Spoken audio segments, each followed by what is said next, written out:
Hello everyone, আসসালামু আলাইকুম। আজকে আমি রান্না করব আলু দিয়ে গরুর মাংস। প্রথমে 1 কাপ পেঁয়াজ দিলাম, তারপরে হচ্ছে আদা রসুন বাটা, তারপর গোটা মশলা, দারচিনি, ছোট এলাচ, বড় এলাচ, লং, গোলমরিচ, তারপর লবণ স্বাদ মতো,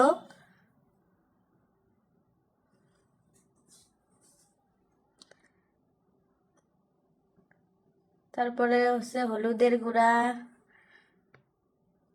তারপরে হচ্ছে মরিচের গুঁড়া,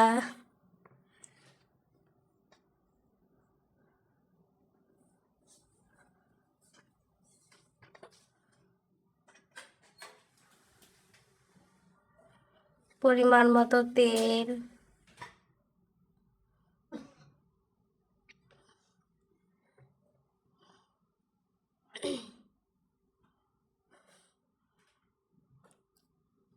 তারপর হচ্ছে ঘরোয়া পদ্ধতিতে বানানো মশলা দিয়ে ভালো করে কষিয়ে নিতে হবে।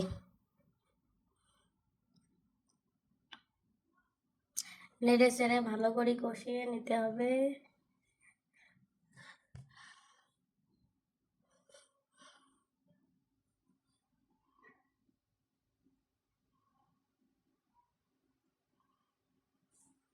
তারপর ঢাকনা দিয়ে ঢেকে দিতে হবে। কিছুক্ষণ পর ঢাকনাটা খুলে আবার নেড়ে চেড়ে দিতে হবে।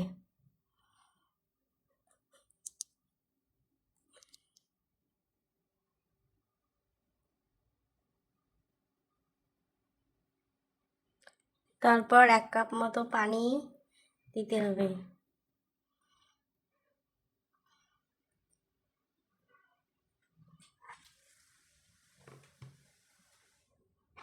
দিয়ে ঢেকে দিতে হবে।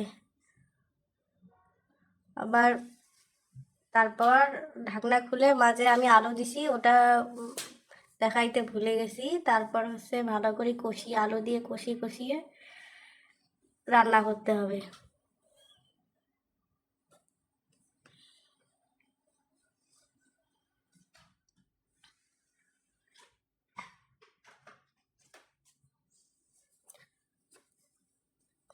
কষানো শেষ হলে তারপর ঝোলের পানি দিতে হবে। ঝোলের পানি দিয়ে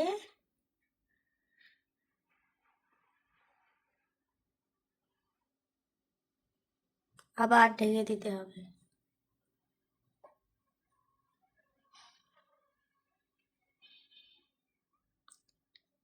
তারপর পানিটা শুকানো হলে তারপরে ভাজা জিরার গুঁড়া দিয়ে একটু হালকা একটু নেড়ে নামিয়ে ফেলুন। রেডি আলু দিয়ে গরুর মাংস।